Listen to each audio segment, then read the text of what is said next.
हाय, hello, नमस्कार आणि good morning. तर कशात सगळे मजेत ना? तर इकडे मी आज नाश्त्यात बनवते रवा डोसा. तर त्या अगोदर ना इकडे मी बटाट्याचा कुकर लावून घेतला होता आणि इकडे तयारीला लागले. त्या अगोदर ना हे दही ना मी घरी बनवले, ते किती छान झाले बघा दही तयार. त्यानंतर ना दह्याचा देखील उपयोग लागणार आहे आपल्या त्यामध्ये. तर इथे मी अगोदर घेतले 2 वाटी रवा. आपल्याला 2 वाटी रवा लागणार आहे. छान असं मेजरमेंटनुसार परफेक्ट मेजरमेंट घ्यायचं, म्हणजे एकदम छान असा रवा डोसा आपला इन्स्टंट बनतो. तर इथे मी 2 वाटी रवा घेतलाय मोजून. तर तुम्ही बघू शकता. त्यानंतर मला थोडा इथं रवा कमी पडला होता, म्हणून मी जो जाडा रवा असतो ना, ह्यातला दुसरा जो मोठा रवा असतो ना, ते देखील मी थोडं ॲड केलं आणि त्याच्याने देखील इथं काय नाही झालं, पण एकदम छान रवा डोसा बनला. जो मी छान असा पहिल्या वेळेसच रवा डोसा ट्राय केला, एकदम छान बनला होता. तर त्यानंतर आपण ह्यामध्ये घालतोय 2 चमचे बेसन.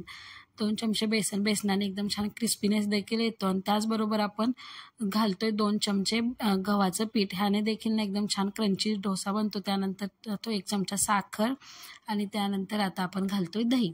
तर दही देखील वाटीनेच मोजून, ज्या वाटीने आपण साहित्य घेतले ना सगळं रवा वगैरे, त्याच वाटीने मोजून आपल्याला दही घालायचं आहे. परफेक्ट मोजून घातलं ना तर एकदम छान डोसा बनतो. तुम्ही जर पहिल्यांदाच ट्राय करत आहात तर तुम्हाला देखील ह्या मेजरमेंटनुसार छान डोसा बनवून तयार होईल. त्यानंतर ना हे सगळं ना व्यवस्थित बारीक वाटून घ्यायचं. एकदम छान प्लेन राहिलं पाहिजे, ते की मोठं काहीच नाही रवा राहायला पाहिजे, एकजीव झालं पाहिजे सगळंच.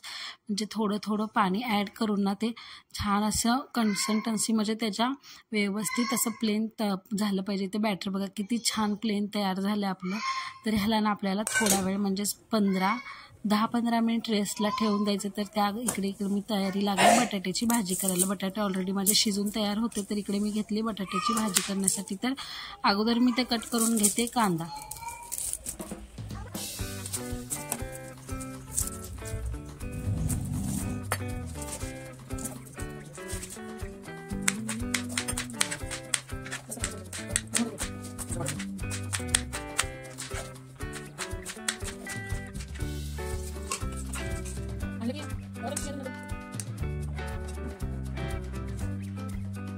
त्यानंतर ना कांदे वगैरे चिरून घेतले आणि ते बटाट्याचे साल काढून घेतले. छान बटाटा शिजलंच होतं. त्यानंतर आता लागते भाजी करायला. तर इकडे बटाट्याच्या भाजीसाठी ना मी अगोदर कढई ठेवून घेतली आणि त्यानंतर ना 4-5 मिरच्या भाजून घेतल्या. कारण मी बटाट्याची भाजी अगोदर कार्तिकीला सप्पक काढणार असते, तर त्या अगोदर ना मी मिरच्या भाजून घेते आणि त्या वाटून घेते. त्यानंतर त्याच कढईमध्ये थोडंसं तेल, त्यानंतर जिरे मोहरी घालून घेतले आणि आपले जिरे मोहरी तडतडले की त्यानंतर घालायचा कढीपत्ता. मग त्यानंतर कांदा व्यवस्थित परतून घ्यायचं. हे सगळं ना कांद्याला थोडा वेळ लागतो परतण्यासाठी ना. त्यात ना मग थोडंसं मीठ ॲड करायचं, जेणेकरून कांदा आपला लवकर परतला जाईल.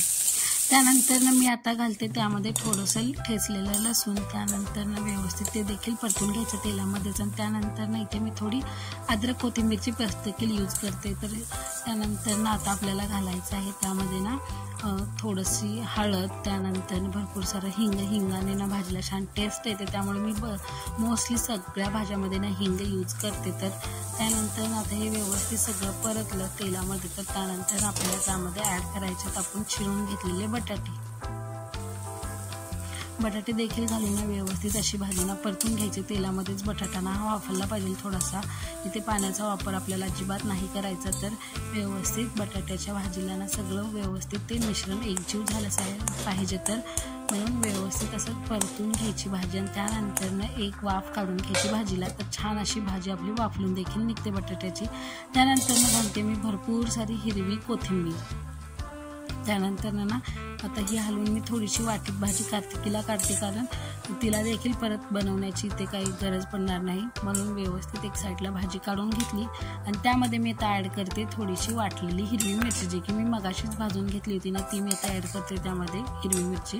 तर मग आता आपली छान अशी झणझणीत बटाट्याची भाजी तयार झाली आहे. तुम्ही देखील ह्याच पद्धतीने बनवली तर तुम्हाला देखील ही बटाट्याची भाजी नक्कीच आवडेल. तर बटाट्याची भाजी तयार झाली आणि त्यानंतर ह्या पिठाला देखील रेस्ट ठेवलं होतं. तर आपण 15-20 मिनिट झाले होते. तर त्यामध्ये आपण घालतो मीठ ना आपल्याला करता वेळेसच ॲड करायचं आहे, अगोदर ॲड नाही करायचं मीठ. त्यानंतर मी ते थोडासा सोडा देखील घालते, ज्यामुळे छान असा डोस्याचं पीठ तयार होईल. तर त्यानंतर व्यवस्थित आता सगळं असं फेटून घ्यायचं आणि त्यानंतरच आता डोसा बनवायचा. छान किती छान पीठ देखील फुगलं होतं बघू शकता तुम्ही. त्यानंतर आता आपल्याला बनवायचा आहे डोसा. तर इकडे ना एक साईडला आपल्याला तवा ना डोस्याचा एकदम छान तापून घ्यायचा आणि त्यावरती ना पाणी मारून ना थोडंसं कपड्याने पुसून घ्यायचं. एकदम छान कडक जर तवा तापला ना त्यामुळे त्यावरती ना मग छान असे डोसे देखील उठतात, तुम्हीच बघू शकता.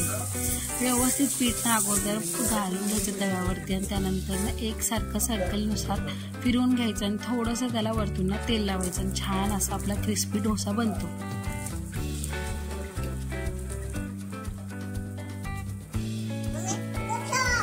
कशाला माझा व्हिडिओ करतेस बघा. तर आपला किती छान क्रिस्पी डोसा बनतोय. तर एकदम छान निघतं. तर ते आपल्याला काढायचं नाही, ते अगोदरच एकदम छान तयार झालं ना तर व्यवस्थित असं ते उचललं जातं डोसा आणि मगच काढायला घ्यायचा. त्यानंतर ना डोसा काढला होता तर सेम प्रोसेसने दुसरा देखील डोसा आपल्याला बनवून घ्यायचा. पण त्या अगोदर ना कपड्याच्या सहाय्याने ना अगोदर सगळा तवा पुसून घ्यायचा. तव्याला गॅस मोठा करायचा, तापून घ्यायचं आणि त्यानंतर परत एकदा पीठ घालून छान असा गोलाकार आपला डोसा बनवून घ्यायचा. तुम्ही देखील पहिल्या वेळेसच बनवत असाल तर अशा ह्या मेजरमेंटनुसार छान असा रवा डोसा बनवा. इन्स्टंट रवा डोसा मी देखील पहिल्या वेळेस ट्राय केला आहे. एकदम छान अजून क्रिस्पी झाला होता. तुम्हाला देखील नक्की करायला आवडेल आणि खायला देखील हा रवा डोसा आवडेल. इथं बघा खाण्या अगोदरच आमची किती लगबग चालू होती. तिथं आम्हाला देखील हा रवा डोसा भरपूर आवडतो आणि डोसा इडली मात्र आम्हाला भरपूर आवडतो. म्हणून ना डोसा बनतोय हे ऐकून ना बघा कट्ट्यावरतीच येऊन बसली आणि छान असे आपले डोसे तयार होते. तर त्यासोबतच बटाट्याची भाजी, छान अशी सोलापुरी शेंगाची चटणी.